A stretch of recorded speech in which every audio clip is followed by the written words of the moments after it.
விஜய் அவர்களோட அரசியல் எடுத்தோம்னா அதில் பெரிய ஒரு ஆழம் இல்லை. டிவிகே கட்சிக்கு பெரிய ஒரு கொள்கை கோட்பாடு இல்லை.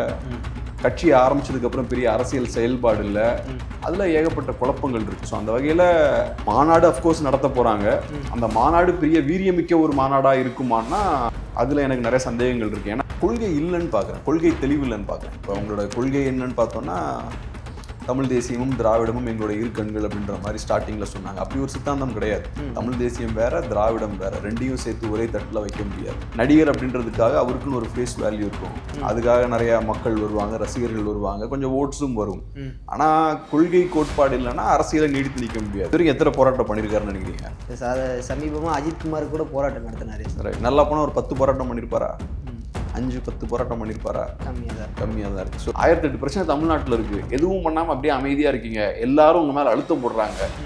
ஒன்றும் பண்ணாமல் சும்மா இருக்காங்கன்ற அழுத்தம் போடும்போது அப்புறம் 1-2 பிரச்சனைகளை கையில் எடுத்து நீங்கள் பேசுறீங்க. அதுவும் நீங்கள் உடனே எடுக்க மாட்டேங்கிறீங்க, நீங்கள் லேட்டாக எடுக்கிறீங்க. ஊடகங்களை பொறுத்தளவில் எப்போவுமே திமுகவுக்கு பாதிப்பு ஏற்படுத்தக்கூடிய விஷயங்களை அவங்க செய்கிறது கிடையாது தமிழ்நாட்டில். அந்த வகையில் விஜய் திமுகவுக்கு ஒரு பெரிய ஒரு அசட் தான். லாங் ரன்னில் திமுகவுக்கு எந்த பாதிப்பையும் டிவிக்கே ஏற்படுத்தாது. 2 எலெக்ஷனில் கமல்ஹாசன் மாதிரி ஒரு ஓட்ஸை பிரிக்கலாம். அதுக்கப்புறம் பெருசாக அரசியல் எதிர்காலம் விஜய்க்கும் டிவிக்கும் கிடையாது. ஆனால் என்டிகே அப்படி கிடையாது. அவங்ககிட்ட சித்தாந்தம் இருக்குது, கொள்கை கோட்பாடு இருக்குது. அதனால் என்டிகே மாதிரியான ஒரு கட்சியை வளர விடுறது இங்கே இருக்கக்கூடிய திமுக மாதிரியான அதிகாரத்தில் இருக்கக்கூடிய ஒரு கட்சிக்கு நல்லது கிடையாது. என்டிகேவை பலவீனப்படுத்த முடியல, என்டிகேவோட வாக்கு வங்கியை கட்டுப்படுத்த முடியல. அதிகாரத்தில் இருக்கவங்களுக்கு ஒரு அச்சுறுத்தலாக தானே இருக்கும். நிம்மதி ப்ராப்பர்ட்டி மேனேஜ்மெண்ட், உங்கள் பழைய வீட்டை புதிய வீடாக மாற்றலாம் வாங்க. வாய்ஸ் ஆஃப் தமிழ்நாடு நேயர்களுக்கு வணக்கம். இன்றைய நமது சிறப்பு நேர்காணலில் நம்மோடு இணைந்திருப்பவர் ஊடகவியலாளர் திரு கேப்ரியல் தேவதாஸ் அவர்கள். வணக்கம் சார். வணக்கம் சார், இப்போது தமிழ்நாடு ரொம்ப பரபரப்பான நேரத்தை எட்டியிருக்கு. தேர்தல் களம் ரொம்ப சூடு பிடிச்சிருக்கு. இதுக்கு மத்தியில் தமிழக வெற்றி கழகத்துடைய தலைவர் விஜய் தீவிர அரசியலில் ஈடுபட்டு வராரு. தன்னுடைய 2வது மாநில மாநாட்டை ஆகஸ்ட் 15ஆம் தேதி போட இருக்கிறாரு. இதற்கு பெரும் வரவேற்பு கிடைக்கும்னு எதிர்பார்க்கப்படுது. ஏன்னா முதல் மாநாட்டிலே அவ்வளவு கூட்டம் வந்தது. 2வது மாநாடு தென்மண்டல மாநாடு, அதுவும் மதுரையில் போடுறாங்க. இது எந்த அளவுக்கு வீரியமிக்கதா அரசியல் களத்தில் இருக்க போகுது சார்? தெரில, என்ன மாதிரியான கூட்டம் வரும்ன்ற விஷயம் நமக்கு தெரில. மேபி பெரிய கூட்டம் வரலாம். ஏன்னா அவர் பெரிய ஒரு ஸ்டார். அந்த வகையில் அவருக்குன்னு ஒரு பெரிய ஒரு ஃபேஸ் வேல்யூ இருக்குது. ஸோ நிறையா மக்கள் கண்டிப்பாக அவரை பார்க்க வரலாம். ஆனால் நீ கேட்ட இன்னொரு விஷயம் இருக்கு இல்லையா, எந்த அளவுக்கு வீரியமான ஒரு மாநாடாக இருக்கும்னு கேட்டிங்க இல்லையா, அதில் எனக்கு பெரிய எதிர்பார்ப்பு இல்லை. விஜய் அவர்களோட அரசியல் எடுத்தோம்னா அதில் பெரிய ஒரு ஆழம் இல்லை. டிவிகே கட்சிக்கு பெரிய ஒரு கொள்கை கோட்பாடு இல்லை. கட்சி ஆரம்பிச்சதுக்கப்புறம் பெரிய அரசியல் செயல்பாடு இல்லை. அதில் ஏகப்பட்ட குழப்பங்கள் இருக்குது. ஸோ அந்த வகையில் மாநாடு அஃப்கோர்ஸ் நடத்த போகிறாங்க. அந்த மாநாடு பெரிய வீரியமிக்க ஒரு மாநாடாக இருக்குமான்னா அதில் எனக்கு நிறைய சந்தேகங்கள் இருக்குது. ஏன்னா இப்போ வீரியம் அப்படின்றதே ஒரு அரசியல் கட்சிக்கு அதோட வீரியம் எங்கிருந்து வருது? அந்த கட்சியோட அரசியல், அந்த கட்சியோட செயல்பாடுகள், அந்த கட்சியோட கொள்கை கோட்பாடு, அங்கிருந்து அந்த அரசியல் வீரியம் அதுலேருந்து தான் வருது. ஸோ அரசியல் செயல்பாடே இல்லாமல், கொள்கை கோட்பாடு இல்லாமல் குவைட்டாக அப்படியே மைல்டான அரசியல், மீடியாவில் மட்டும் நியூஸ் வர மாதிரி பார்த்துட்டு இருக்கக்கூடிய அந்த அரசியலை செய்யக்கூடிய ஒரு கட்சியோட மாநாடு பெரிய வீரியமிக்க தாக்கத்தை ஏற்படுத்தக்கூடிய மாநாடாக இருக்கும் அப்படின்ற நம்பிக்கை எனக்கு இல்லை. ஆனால் தமிழ்நாட்டில் இப்போ அதிகமாக மாநாட்டுக்கு காசே கொடுக்காம அதிக மக்கள் கூடுற கூட்டமாக தமிழக வெற்றி கழகத்தில் இருக்குது. அது மட்டும் இல்லாமல் நீங்கள் சொன்ன மாதிரி கொள்கை கோட்பாடுகள் அந்த அளவுக்கு எனக்கு பிடித்தமானதாக இல்லைன்னு நீங்கள் எதனால சார்? எந்தெந்த கொள்கைகள் பிடிக்கலன்னு நினைக்கிறீங்க? கொள்கை இல்லைன்னு பார்க்குறேன், கொள்கை தெளிவு இல்லைன்னு பார்க்குறேன். இப்போ அவங்களோட கொள்கை என்னன்னு பார்த்தோன்னா தமிழ் தேசியமும் திராவிடமும் எங்களோட இரு கண்கள் அப்படின்ற மாதிரி ஸ்டார்டிங்கில் சொன்னாங்க. அப்படி ஒரு சித்தாந்தம் கிடையாது. தமிழ் தேசியம் வேற, திராவிடம் வேற, ரெண்டையும் சேர்த்து ஒரே தட்டில் வைக்க முடியாது. அதுவே காட்டக்கூடிய விஷயம் என்னன்னா, உங்களுக்கு சித்தாந்த தெளிவு இல்லை, சித்தாந்தம் இல்லைன்றதை தான் காட்டுது. 2வது இன்னொரு விஷயம் என்னன்னா, கமலும் அதே தான் பண்ணார். சென்ட்ரிசம், மையம் அப்படின்ற ஒரு அரசியல் முன்வைத்தாரு. அப்படியும் ஒரு அரசியல் கிடையாது.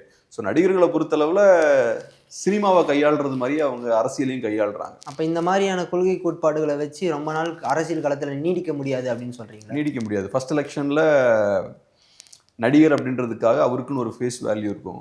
அதுக்காக நிறைய மக்கள் வருவாங்க, ரசிகர்கள் வருவாங்க, கொஞ்சம் ஓட்ஸும் வரும்.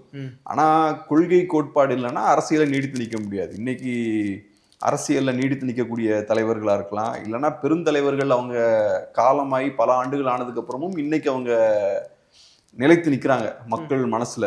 அதுக்கான காரணம் என்னென்னா, அவங்கக்கிட்ட கொள்கை சித்தாந்தம் இருந்தது, அரசியல் செயல்பாடு இருந்தது, மக்களுக்காக நின்னாங்க. இந்த விஷயங்கள்லாம் இருந்தனால தான் இன்றைக்கும் நிறைய தலைவர்கள் நம்ம கொண்டாடிட்டு இருக்கோம். இறந்து 30, 40, 50 ஆண்டுகள் ஆனாலும் இன்னைக்கும் அவங்கள நம்ம மதிக்கிறதுக்கான காரணம் அவங்க கிட்ட கொள்கை இருந்தது, அரசியல் தெளிவு இருந்தது.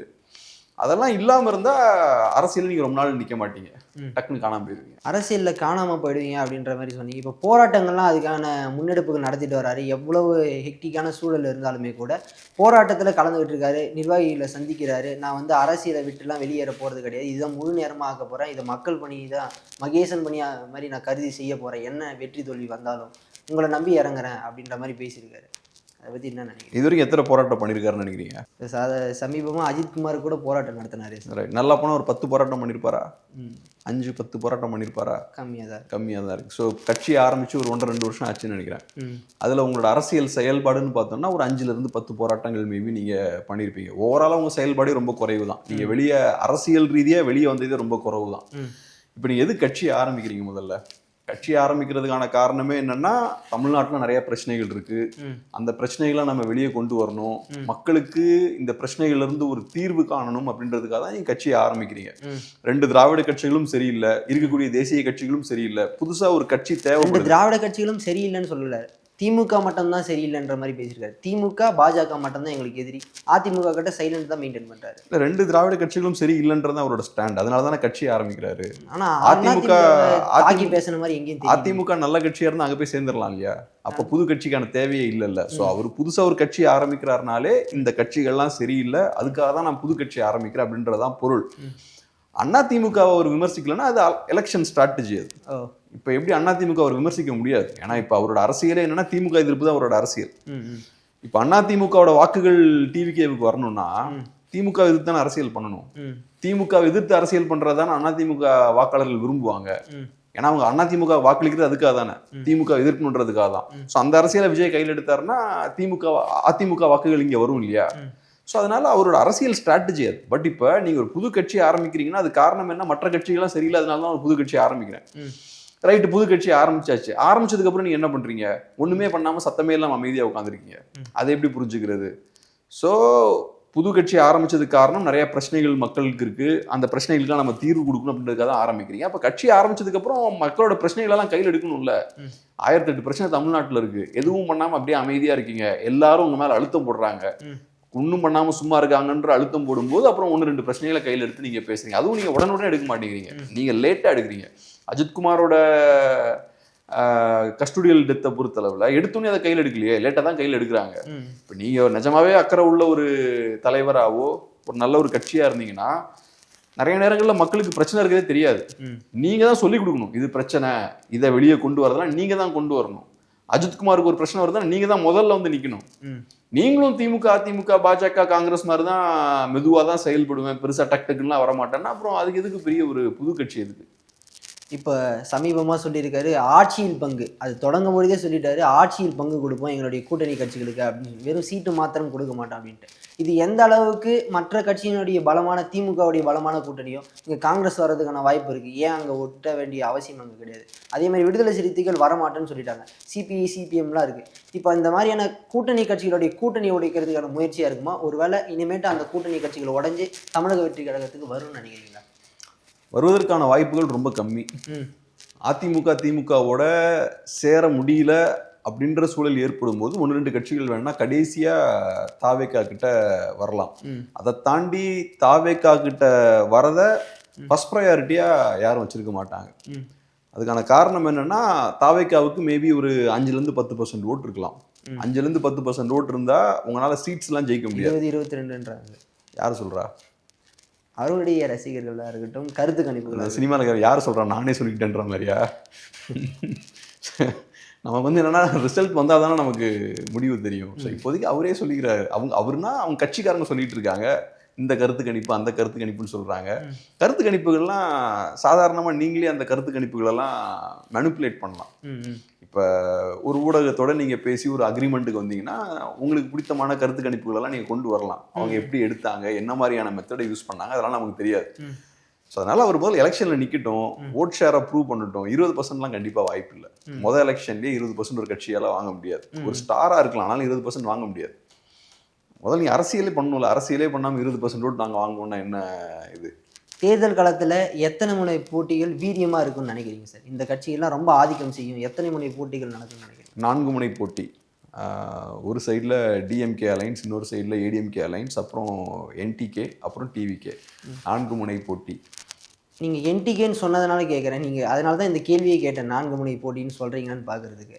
ஆனால் எந்த ஊடகமுமே விஜயும் சரி நாம் தமிழர் கட்சியாக இருந்தாலும் சரி 2 பேருமே ஆளுங்கட்சியும் திராவிட கட்சியும் வேண்டாம் அப்படின்னு சொல்கிறாங்க. ஆனால் விஜயும் நாம் தமிழர் கட்சியும் சேர்ந்து கூட்டணி வைத்தால் நல்ல ஒரு ரிசல்ட்டை கொண்டு வர முடியும் அப்படின்னு நினைக்கிறாங்க. ஆனாலுமே கூட ஊடகங்கள் வந்து தொடர்ந்து சீமானவர்களையும் அவருடைய கட்சியும் எப்பயுமே சேர்த்துக்கவே மாட்டேங்கிறாங்க. 3 முனை போட்டி மாதிரி தான் காட்டுறாங்க. இது வரைக்கும் ஓட் ஷேரே நிரூபிக்காத விஜயை 3வது இடத்துக்கு கொண்டு வந்து நிறுத்துறாங்க. எடப்பாடிக்கு முன்னாடி கூட அவர் வரலாம் அப்படின்ற மாதிரி பேசுகிறாங்க. ஆனால் 8% வாக்கு வச்சிருக்க நாம் தமிழர் கட்சியை போட்டிக்குள்ளே இப்போ வரைக்கும் சேர்க்க மாட்டாங்களே, அதை பற்றி நீங்கள் என்ன நினைக்கிறீங்க? மெயின் ஸ்ட்ரீம் ஊடகங்கள் திமுகவோட கண்ட்ரோலில் இருக்கு. திமுகவோட விருப்பப்படி அவங்க செயல்படுறாங்க. அதனால அவங்க நாம் தமிழர் கட்சியை புறக்கணிக்கிறாங்க. அதே மாதிரி தமிழக வெற்றி கழகத்தையும் புறக்கணிக்கலாம் இல்லையா? புறக்கணிக்கலையா? அவங்களுக்கு நல்லா பப்ளிசிட்டி கொடுக்குறாங்கல்ல. அதுதான் ஏன் அப்படின்னு கேட்குறேன். ஏன்னா அவங்க நிஜமான அரசியல் மாற்று இல்லை, அவங்க ஒரு போலி அரசியல் மாற்று. 2வது அவங்க அதிமுகவோட ஓட்ஸையும் உடைக்கிறாங்க. அந்த வகையில் தமிழக வெற்றி கழகம் நீடிச்சு நிலைபெற மாட்டாங்க அப்படின்றதுனால இவங்களை வளர்த்து விடுறாங்கன்னு நினைக்கிறீங்க? அந்த வகையில் தமிழக வெற்றி கழகம் திமுகவுக்கு அவங்க பெரிய ஒரு அசட். திமுகவுக்கு நல்லது செய்கிறாங்க. தமிழக வெற்றி கழகமால திமுகவுக்கு நல்லது, அதிமுகவுக்கு பிரச்சனை. எவ்வளோத்துக்கு எவ்வளவு தமிழக வெற்றி கழகம் அதிகமான வாக்குகளை வாங்குறாங்களோ அவ்வளோத்துக்கு அவ்வளவு அதிமுகவுக்கு சிக்கல். ஸோ அதனால் ஊடகங்களை பொறுத்தளவில் எப்போவுமே திமுகவுக்கு பாதிப்பு ஏற்படுத்தக்கூடிய விஷயங்களை அவங்க செய்கிறது கிடையாது தமிழ்நாட்டில். அந்த வகையில் விஜய் வந்து திமுகவுக்கு ஒரு பெரிய ஒரு அசட் தான். லாங் ரன்ல திமுகவுக்கு எந்த பாதிப்பையும் டிவிக்கே ஏற்படுத்தாது. 2 எலெக்ஷனில் கமல்ஹாசன் மாதிரி ஒரு ஓட்ஸை பிரிக்கலாம். அதுக்கப்புறம் பெருசாக அரசியல் எதிர்காலம் விஜய்க்கும் டிவிக்கும் கிடையாது. ஆனால் என்டிகே அப்படி கிடையாது. அவங்ககிட்ட சித்தாந்தம் இருக்குது, கொள்கை கோட்பாடு இருக்குது. அதனால் என்டிகே மாதிரியான ஒரு கட்சியை வளர விடுறது இங்கே இருக்கக்கூடிய திமுக மாதிரியான அதிகாரத்தில் இருக்கக்கூடிய ஒரு கட்சிக்கு நல்லது கிடையாது. ஸோ அதனால் டிவிக்கே ஒரு பெரிய அச்சுறுத்தலாக திமுகவும் பார்க்க மாட்டாங்க, இங்கே இருக்கக்கூடிய அதிகார வர்க்கமும் பார்க்காது. ஒரு லாங் ரன்னில் நாம் தமிழர் கட்சி தான் இவர்களுக்கு எல்லாருக்குமே ஒரு ஆபத்தாக திகழ்வாங்கன்னு நினைக்கிறீங்களா? இருக்க திராவிட கட்சிகளுக்கு என்டிகே கண்டிப்பாக ஒரு சிக்கல் தான். அவங்க முடிஞ்ச அளவுக்கு என்டிகேவை பலவீனப்படுத்த பார்த்தாங்க. ஆனால் 2016 இன்னைக்கு வரைக்கும் பார்த்தோம்னா 1% 8% அவங்களோட ஓட்ஸ் இன்க்ரீஸ் ஆகிருக்கு. ஸோ அவங்களால என்டிகேவை பலவீனப்படுத்த முடியல, என்டிகேவோட வாக்கு வங்கியை கட்டுப்படுத்த முடியல, அந்த அந்த என்டிகேவோட அந்த எக்ஸ்பான்ஷனை கட்டுப்படுத்த முடியல, இது வரைக்கும் முடியல. ஸோ அதனால கண்டிப்பாக அதிகாரத்தில் இருக்கவங்களுக்கு ஒரு அச்சுறுத்தலாக தானே இருக்கும். நம்ம அதிகாரத்தில் இருந்து பழகிட்டோம், அதிகாரத்தில் இருக்கிறதால நமக்கு வரக்கூடிய லாபங்களையும் நம்ம ருசிச்சு பழகிட்டோம். அதிகாரத்தை நம்ம தக்க வச்சுக்கணும்னு தானே எல்லாம் யோசிப்பாங்க. புதுசாக ஒரு அரசியல் சக்தி வருது, சாதாரண மக்களுக்கு அதிகப்படியான அதிகாரத்தை சாதாரண மக்கள் கையில் கொடுக்குதுன்னா அதை விரும்ப மாட்டாங்க. திராவிட முன்னேற்ற கழகமாக இருந்தாலும் சரி, தமிழக வெற்றி கழகமாக இருந்தாலும் சரி, மாற்று கட்சியினர் சேர்றாங்க எங்கள் கட்சியில் அப்படின்னு சொல்கிறத விட நாம் தமிழர் கட்சியை சேர்ந்தவங்க தான் அதிகமாக விலைக்கு எங்கள் கட்சியில் சேர்றாங்க அப்படின்ற மாதிரி பப்ளிசிட்டி பண்ணுறாங்க. யாரு? தமிழக வெற்றி கழகத்தினராக இருக்கட்டும், திராவிட முன்னேற்ற கழகத்தினராக இருக்கட்டும், அவங்க கிட்ட பேட்டி எடுக்கும்போது நாங்கள் நாம் தமிழர் கட்சியில் இல்லை அப்படின்னு சொன்னாங்க அப்படின்ற மாதிரி இருக்குது.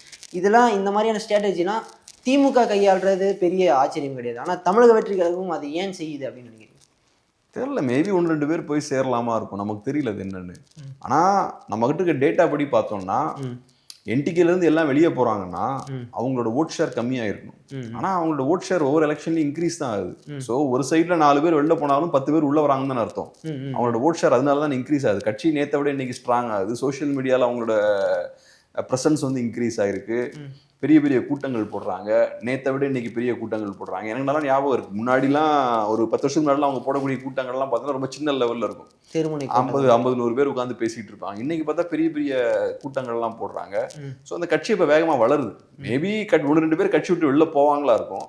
ஆனால் அதுக்கேற்ற மாதிரி 4-5 பேர் உள்ளேயும் வராங்கன்னு அர்த்தம். ஒரு 4 பேர் வெளில போகிறாங்கன்னா 10 பேர் உள்ளே வராங்கன்னு அர்த்தம். அதனால தான் கட்சி வேகமாக வளருது இல்லை. ஸோ அதனால் நமக்கு மேபி 1-2 பேர் வெளில போகலாம், ஆனால் கட்சி கண்டிப்பாக குரோ ஆகிட்டு தான் இருக்குது. நாம் தமிழர் கட்சி 2026 இதே மாதிரியான வளர்ச்சி போக்கு கடைபிடிக்கும்னு நினைக்கிறீங்களா? இல்லை வாக்கு சதவீதம் மற்றவர்கள் சொல்கிற மாதிரி அடிபட்டு 8% கீழே போகும்னு நினைக்கிறீங்களா?